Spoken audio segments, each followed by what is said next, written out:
And my final command to myself is to enjoy this. Hello, for those of you joining us via videotape. And before I spotlight, since all of you are on camera briefly, could you do me a favor and wave hello to all the people watching at home? And now I will go ahead and spotlight so that you will not be on camera for the rest of the time. Spotlight for everyone. Zoom in. Close up, Wesselman. Thank you so much for joining me. It is a joy to have you here every month with me. It is especially exciting because this is a topic I have never done a formal presentation on. And some of you may remember when we were dreaming up this Patreon stuff last year, one of the great things that offering you all a chance to see a little bit of Paul content every month was at the same time a chance for Paul to practice content. And originally it was dusting off my content that I have been doing for years to see how it would present in a virtual setting that I had never done before or hadn't done much of. And this has been an opportunity for me over the past 2 months because I really started working on this thinking it was going to be our March P3PD, is to put together some content that I've put in other places and a whole bunch of things I've been thinking about the topic of polarization. And I'll tell you quickly that polarization is often used to describe the fact that we have leaning to the left and leaning to the right. It technically can mean just two, and it's usually two, although in many situations you can argue there's more than two. But in general, there's polar opposites that are polarizing. And I will say, as I started looking at this topic, one of the things I noticed that in sociology, when they talk about social polarization, it's often when a group adopts more extreme beliefs than the individuals would under normal circumstances. So one of the things I want us thinking about is how in these polarizing times, how things get stretched and exaggerated. And if you think of the example of all of us in a boat together, if I stand up and I start leaning to the left, because I tend to lean left, as it were, one of the natural instincts for people in that boat is to lean right to keep us from tipping over. And when you have a boat with a whole bunch of people and a bunch of people are leaning left and a bunch of people are leaning right, the farther the left goes, the farther the right feels they have to go in order to keep the boat from tipping. And even if everyone in the boat is saying, too much polarization, how can we stop this? Well, who's going to stand up first? And when they do, what's going to be the consequence to all of us in the boat? And so it's a complicated issue. And of course, wherever you're at on the spectrum, you're right. Absolutely. And everyone else is wrong. I know that. I will tell you that I'm coming to you as a presenter today, not from the center. I'm a lefty progressive, pretty reliable lefty, have been my whole life. I'm coming from a place today where I really want us to meet in the middle. And I am going to be presenting from a neutral ground. I am also one of those people who has enough people that lean in the other direction from me, conservative and libertarian, that that I care about too much for me to easily just say we need to throw all the other side away. These are my notes for this talk that I've never given before. I will tell you what I wanted to do today is talk about what I think are the causes, and I've grouped them into 4 areas. I've got external forces broadly, and we're going to be looking at media, social media, and politics, disconnection, the conjugation of compassion. This is a term I created based on some other things out there. I'll tell you all about it. And chaos. So we're going to look at those 4 causes, and then I want to talk about some things that I think we can do to help improve the situation. Get rid of polarization? Probably not. Help make things better? Possibly. And curiosity. And guess I looked no farther. I don't know if I have a little, I don't have a sticker. Do I have a sticker? Oh yeah. Our little, we got this sticker. I went no farther than this yesterday when I was assembling all this, and I know what I want to talk about. And I noticed there was some similarities between the curious mind, because I wrote down curiosity and connection, so the open heart and compassion, both of those two things, and then calm, finding a way to find calm. So those are going to be the 4 we're going to try to cover today. And then, as you all know from having joined us, I recognize lots and lots of faces. We're going to try to keep this to a tight 30 minutes. Then we'll turn off the recording and it'll be open flow. And we might go into small groups, or we might just hang out. This might be a small enough group. We'll hang out together and just have a conversation. Causes of polarization. I'm going to start with external forces, and I'm going to start with media. Social media is related, but it's a slightly different beast. And a lot of people demonize the media and say the media is the problem. And I'm more curious to frame it in terms of how you and I interact with media is one of the things that's causing polarization. In general, most of the big media companies have always been for-profit companies. But what happened originally as they were created is the audience they were trying to attract was everyone. And so when there were 3 television stations, maybe 4, depending on when you were counting, when it came to watching the news, the radio stations, people all listened to the same radio stations and the same 3 and then 4 TV stations. Walter Cronkite, was trusted by everyone. And it was assumed the media was fairly neutral and objective. The goal of journalism was to present facts objectively. As we found, as when cable came along, and audiences started getting fractured, the idea of marketing to everyone, and this is true of the people who paid for us to watch the news for free, and that was advertisers. They were trying to, Procter and Gamble was trying to sell soap to everyone. Well, when these audiences started going away in cable, there started being dozens of channels and now hundreds, and in some cases, thousands of places for eyeballs to go. Marketing shifted as the medium shifted. And instead of trying to get everyone to watch you, you were just trying to get a chunk of audience to watch you, a certain chunk, a niche. And that really changed how marketers were willing to pay for ad dollars. And it changed how media, how they reported and how they tried to get attention. And newspapers, once there started being lots and lots of other sources to get the news, ad revenues started declining. And we have a long history, we Americans in our country, of not wanting to pay for our media. We want it free. And so we've really resisted paying for subscriptions on apps. And in our mind, well, I pay for cable, so I shouldn't have to pay any more for sources of news.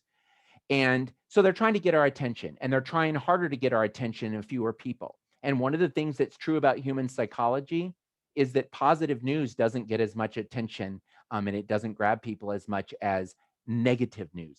Outrage is extremely motivating in ways that, oh, look at the pretty duck, is nice, but it doesn't grab people's attention and make them and hold on. And we get emotionally hijacked, a term I'll come back to. Daniel Goleman coined that term. We get into a state. And I'm sure if you've ever been in a situation where somebody says blah, blah, blah online, and you're like, oh yeah, blah, blah, blah. And then 20 minutes later, you see what you wrote and you're like, why did I do that? That's because your fight, flight, or freeze kicked in and you felt threatened, and everything needs to be done in this moment. And you can justify all kinds of things that when you're calm and happy, you might not notice. The other thing that happens in relation to media is we human beings, we flawed human beings, have a huge cognitive bias. We love being right. And one of the things that's true is, in general, even when we think we're in learning mode, we're really going out there to the world to find out how right we are about something. And we have found over and over again in research that it is very easy to manipulate what people believe to be true by playing around with their cognitive biases and knowing now there's an article that looks legit that can reinforce whatever you want to believe. And we tend to, people on the left and people on the right, are more interested in hearing from a news source that they believe is going to reinforce their perspective. And even those of us who purposely go over and watch other things, we tend to watch it like this. We're watching the enemy and not saying, is the truth somewhere in between? There are some great sources out there, by the way, that do a good job of presenting these are the leanings of media, and here's a way to try to get a more balanced approach. And some people are taking advantage of those daily emails that give people a little sample. This is how the left is covering the story. This is how the right. Social media has all these problems that we know about, algorithms that feed you in your news feed what they think you want to see. Their motivation is to keep you on their site. So they're willing to give you whatever will keep you on the site. And sometimes it is stuff that they know is going to irritate you, is going to get your undies in a bunch so that you'll stick around longer doing this and read and find and more. And the same thing with the news. The reason you hear so much bad news when you turn on a local newscast is because it's cheaper to go look at the police blotter and see what's on there. And as much as people complain about it, they tend to watch it. And the same is true in social media. It tends to feed our filter bubbles. And I wrote and speed. And one of the other challenges about social media is if you had to write a letter to the editor when you were outraged about something, the amount of time it took you to sit down and write out that letter and think about what you wanted to say allows you to move past your emotional hijack, if that's what's happened. What happens is Twitter is, I have a second, boo, boo, boo, I might as well, boom. And there isn't as much of an opportunity to reflect. Should I have done that? Was that my best self? I don't know. We add in politics to the mix. And again, I think it is complicated to say politics is the problem. There has been some shifts over time. And some of you, I think in a previous presentation, I'm having a vague sense that I told you about this. But for one, because we get our news from different sources, the stories of politics and government is told in different ways. Who we trust and respect is different. And so we're listening and we're trusting and respecting different sources, and that sort of causes the divide. And two other really big things I just want to mention about politics. One is gerrymandering or redistricting. And I'll just quickly define that term if you're not familiar, is the idea that state houses every 10 years after the census find out how many representatives they get in Washington, and they have to redraw the boundaries. Some years, sometimes a state is going to gain some seats, sometimes they're going to lose some seats. So they have to draw those boundaries. Those are done within a state. And generally, in some states, it is a bipartisan commission that draws those. And in other states, it's the state legislature gets to vote them. And it won't surprise you to learn that if the Democrats are in power, they might look at the map and say, well, let's see if we can do this to our favor. And the way to do it, the way to game it in your favor is to, you're not going to get all the seats. So your opponents, the other side, you're going to put as many of them together in districts that those are inevitably going to be Republican, but then you're going to get more of them that are just barely on your side.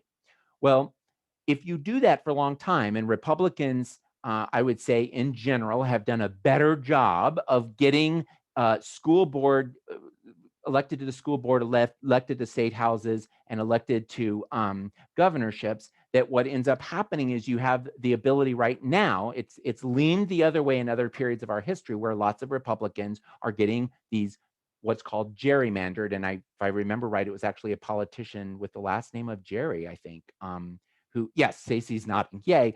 I read a long article about it a couple of months ago. And the challenge is it has the intended consequence of allowing a party to continue being able to control their state and their representatives to the national government to some extent. And because it's easier to get reelected than to get elected, once you're in office, it's easier for you to get reelected. And so it kind of feeds on itself. It has what I would call is an unintended consequence, because I don't think when this started going, people were consciously thinking about this. But as a result, the congressional districts in our country tend to be very Democratic or very Republican. And when our process was first starting, most Congress people in the United States, not all, but most of them, had to get at least some votes from the other party in order to win. So getting reelected is always easy because then there's good name recognition, and people tend to will be less likely to fire somebody than to not hire them. If it's an open seat, they're more likely to vote for the person that the name they know best and maybe they think has the best beliefs. But once somebody's in office, people tend to say, well, they haven't completely screwed it up, especially in the older days. Things are changing. But as a result of this Democrat corners are really Democratic, they don't really have an incentive to be moderate, and the Republicans don't really have a need to try to be moderate in some situations. So gradually over 20, 30 years, really 40 years, we have seen this more and more extreme people in Congress. And it's not because that's who's getting drawn into politics as much as it is that's who can win and that's who can stay in office. And that a lot of people say if we could get to 50 states that are all doing it, their districting in a bipartisan fashion, that you would see some of that change. The other thing that I read a few years ago that I found particularly persuasive for me as well is it used to be a time when most US senators lived in Washington, D.C. and raised their kids in D.C. and lived there full time, went back to their district on breaks for listening sessions around election time, but generally their lives were in Washington. Most US representatives spent a lot more time in Washington than they do now. It's very different now. And most senators don't live full time in DC. Most House of Representatives folks spend very little time when they're not on the floor and actively working. They're back in their districts. And one of the consequences of that, I read this great long story about the Senate Wives Club. Back when the Senate was 100 men, the Senate Wives Club was the social arm of the senators. And one of the things that I learned in this article was that it was considered rude if you were having a dinner party for, say, 5 of your husband's colleagues and their wives. It was considered rude to invite only people from the same party. And so you would, as a general rule, you had some Republicans and Democrats. These were people who were getting together whose kids went to the same school, their spouses socialized with them, and they had to get along. And sometimes maybe they were performing that more, but when you hear stories about Justice Ginsburg and Justice Scalia on the Supreme Court and how you couldn't really ask for people that were more divided as far as their political opinions, how they looked at the law and the Constitution, maintained a very close friendship, traveled to India together, had an annual New Year's party. And it was possible because they were able to spend social time together to get along. And that doesn't exist as much anymore. So those external forces are all present, as are disconnection. And disconnection is a really broad term. And I wrote down a couple things I wanted to share. Contempt was a term that kept coming up that we see a lot these days. And I listened to a talk by, I'm blanking on his name. The feeling that a person or a thing is beneath consideration, is worthless or deserving of scorn. Anger plus disgust equals contempt. And I was really,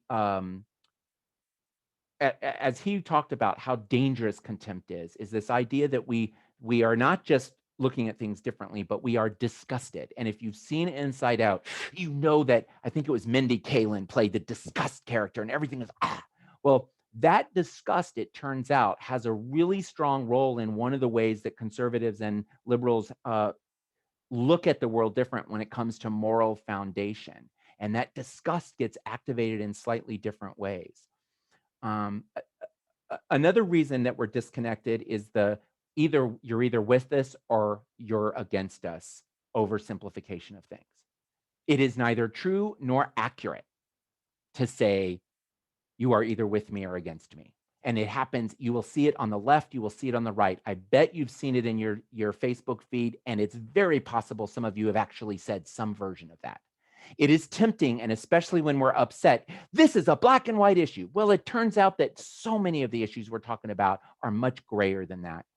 And whether you're talking about race, I know in homophobia, the trainings that I've done over the years about the Riddle scale, and there's 8 different levels of support, it is almost universal that when you're looking at helping people understand a complex situation, that there's stages of moral development, there's stages of how people understand and appreciate something. And in various situations, it is an oversimplification. It isn't useful, and it isn't accurate to say all or nothing. A related issue is depersonalization, dehumanization. And it is very common that in order to treat a human being horribly, in general, most human beings have to dehumanize or depersonalize that person first. Most of us have the compassion that find it hard to be outright cruel to another human. It's easier if they're not really human. And so you will see baby steps like calling someone a clown or calling someone orange or refusing to acknowledge their humanity in some ways. You'll see it when people call somebody an animal. They're a pig. That in any term that dehumanizes someone or depersonalizes them, makes them seem less than human. Most of us participate in that in some ways without realizing that that is literally a tool of white supremacy. It was literally created for the enslavement of humans. The slave trade would not have been possible if a lot of people didn't spend a lot of time convincing themselves that people that came from some places that had some skin color, that had some differences, were somehow subhuman. And so just like other issues where you say there are certain lines that need to be drawn, torture. There's a lot of people who say that person was a bad, awful, horrible person. However, I believe that torture is wrong in all situations. I will tell you, I feel that strongly about dehumanizing language and depersonalizing language, is that it is a baby step, it is a thin edge of the wedge, and it needs to be avoided, caught, recognized, and not calling somebody out on Facebook in front of peers, but to whisper inside, just so you know, you're starting down a dangerous path when you do that. The last piece is the conjugation of compassion. And I just want to read, given that time always goes fast, I want to read you something because I knew I could do this succinctly. We often extend compassion differently towards those we perceive as opponents or foes or enemies than we do towards our trusted connections in ourselves. The more we know someone and the more we like someone, the more likely we are to cut them slack if they do or say something that we disagree with or that bothers us.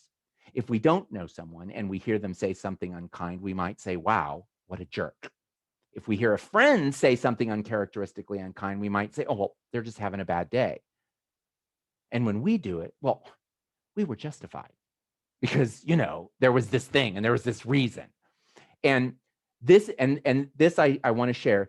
This is in part because the better we know someone and the more positive interactions we have with someone, a single negative interaction is a much smaller drop of water in the ocean of data we have to draw conclusions about them. And so one of the reasons it's so easy for us to conjugate our compassion, that is, have the most compassion for when we are defending our own behavior, and quite a bit of compassion for people we know well and we care about, and much less for people we don't like and don't know very well, is just because we have more context. And the more we consider context, the harder it is to write somebody off as all bad or all good, which is rarely accurate or useful in a situation.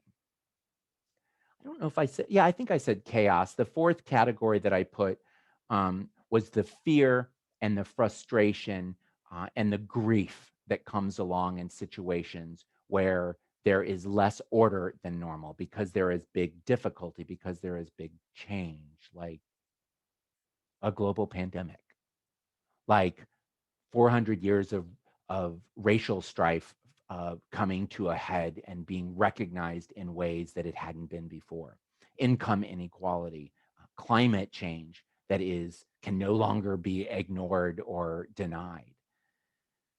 That makes for a mess. And so here we are in this mess where people find it much easier to demonize, dehumanize, depersonalize the other side and know that we're right and they're wrong. I think there is hope. I don't think there are answers that tomorrow things are going to be better. I think this is going to take years. And in some ways, our political system is going through a shift that probably will take a decade or two to go through. But that's not that long in the history of a country, and certainly in the history of civilization.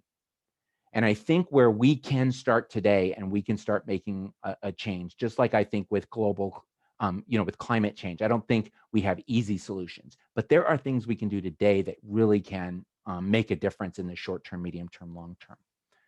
Curiosity, the curious minds that we talked about, and being able to extend a little more intellectual humility and not assume that we know everything. And when somebody is saying something that we disagree with, we tend to think we know why somebody believes that. But finding the way to not get hijacked and to stay calm, which we'll come to in a second, and to ask questions and say, can you tell me more about that?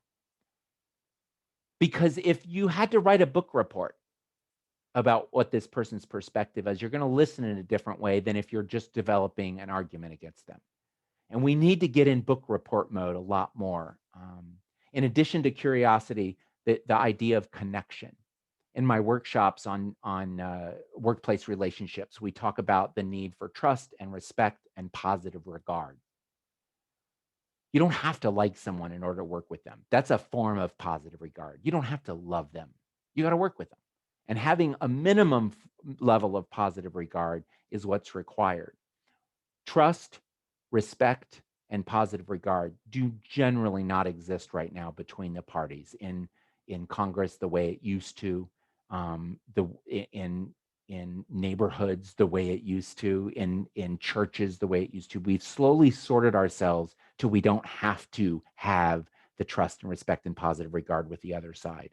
And it means that we need to make deposits. We can talk about this after the cameras go off if you want, but I will tell you, I have strong feelings about boycotting, that I really don't think it's effective, and I think it's part of the problem. I think this idea of canceling people or shows or whatever, I think it is understandable. I get it. I just think it's really dangerous, and it opens up, I think it creates, in many situations, more problem than it solves. Compassion, being able to humanize and remember that the folks on the other side actually do have goodness in them. There's a great, I'm going to do a quick screen share here. I think I can do it quickly. Nope, desktop one. And then if I put this up here, are you seeing one screen or two screens? One, perfect. Sometimes it flips them, and I don't like that. But Jonathan Haidt has created some real, and a team of a lot of people, but Jonathan Haidt is the person you may know from TED Talks and research, has created this moral foundations theory. I think it started being written about, published, peer-reviewed articles and research done in 2011 and 2012. And he and his team have presented a model that absolutely they believe will need to be adapted and grow and change as information grows. And they've already added a sixth one called Liberty that I'll probably not be able to talk about. But there are 5 moral foundations they talk about: care versus harm, being sensitive to signs of suffering and need, the dislike of cruelty; fairness versus cheating, the reaping the rewards of collaboration without being exploited; loyalty, often referred to as in-group, versus betrayal, forming and maintaining coalitions; authority versus subversion, forging relationships that will benefit us within social hierarchies; sanctity, sometimes referred to as purity, sanctity versus degradation, being sensitive to an array of symbolic objects and threats, investing objects with value, positive and negative, beyond their usual meaning. And then again, what's not on here is liberty versus oppression, being sensitive to controlling behavior.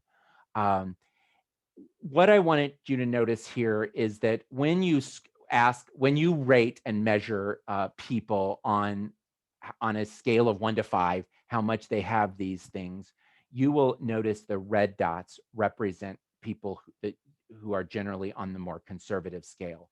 They tend to have equal levels of all of these. Liberals tend to score about the same on care and fairness when you're looking at them in this way. I'm going to show you a different screen here in a second. But they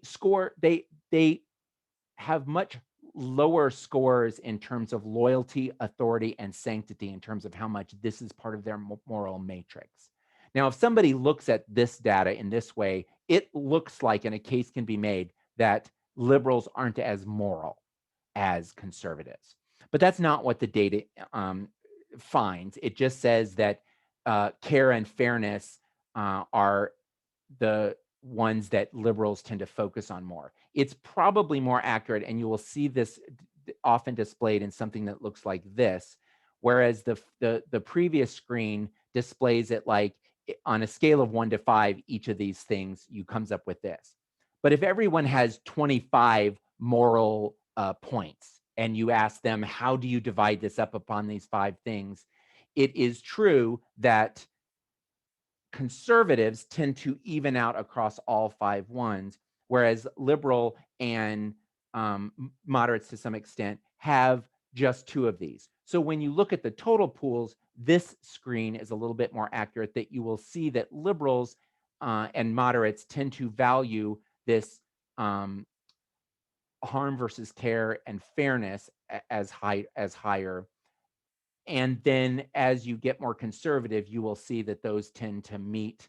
And again, in some scales, you will actually see harm and fairness actually lower than these other pieces, because they have they're spending more of their energy, their moral energy, thinking about authority and group and purity. We tend to think that the other side is stupid, crazy, or evil. And we tend to quickly jump to the conclusion, when I think it is far more accurate and far more useful to say, if by stupid you mean not informed, it is absolutely true that sometimes people are not as informed on the other side as you wish they were. Isn't it also true that sometimes our side is not as informed as they could be on certain issues at certain times? If by crazy you mean not rational, it is true that sometimes on certain issues you can point to people on the other side and saying, they're just not thinking about this logically. And it is true that there are some times on issues we care passionately about, where our passion is guiding our feelings, our decisions, more than logic. And by evil, if you mean not caring about certain things, I do think it is true that there are times when people on the other side are not caring as much as we wish they did about certain groups or about certain issues. It is proven, it is true, it is a fact that on all sides we have ways in which you can show that people don't care about certain things than others, and that causes people on the other side to sometimes label them as evil or uncaring.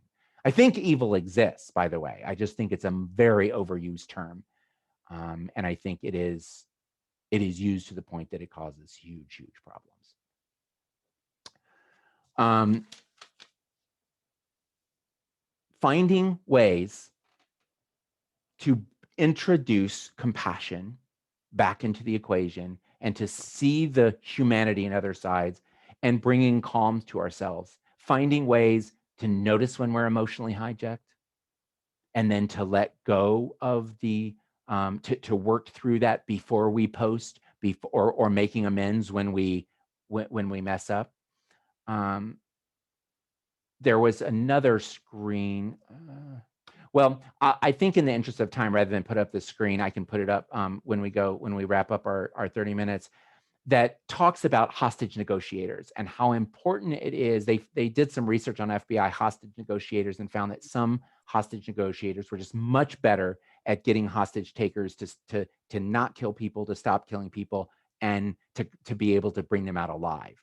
And the big thing that they found that was a distinction was their ability to build rapport and to empathize. And if you can imagine how challenging it would be when somebody is making choices that are literally life or death, and finding a way to really say, I get why you're doing that. I understand. I can see the logic in that. It takes, not everyone can do that. It takes training, it takes skill, it takes a lot to be able to do that. When you can do that, the outcomes are really different. And it is true that there are ways to see. And so often when you say, how could a sane person think that or feel that or do that? It is actually a failure of imagination on your part rather than a failure of character on their part. And we need to be willing to work harder to do that.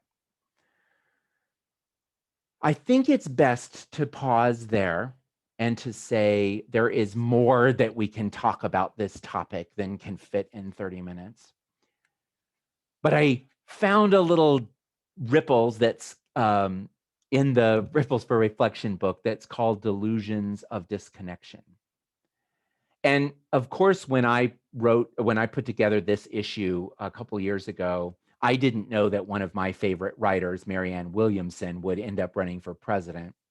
I don't think this is a partisan statement when she writes, there is only one problem and there is only one answer. Every problem emerges from the false belief that we are separate from one another. And every answer emerges from the realization that we are not.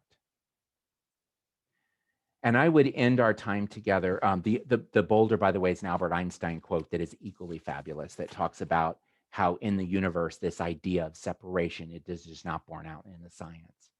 But I will end our 30 minutes by saying it is so awesome that you showed up to explore and think about polarization a little bit. And there are not easy answers here. But I think if we're willing to find the courage and the patience and the strength to look at external forces, media, social media, politics, the ways that we sometimes fuel disconnection and conjugate our compassion differently among other people, and that we fall into chaos, that we are part of the problem. And that we are also part of the solution when we activate intellectual curiosity, when we work towards building connection and compassion for people, especially those who look at the world differently than us. And that we find a way to fuel the calm that comes from taking a deep breath, here now, here now, here now, and that believe that there is humanity available to the people that are our foes, that we identify as our foes. And with that, I will say thank you for tuning in. I'm not going to do an eval this week. I'm going to do some targeted evaluation. I am going to, how about we remove the spotlight as we wrap up? And then I'll switch us over to gallery. And if you all could wave goodbye to our friends that are watching online. And oh no, I will not keep doing it. And we'll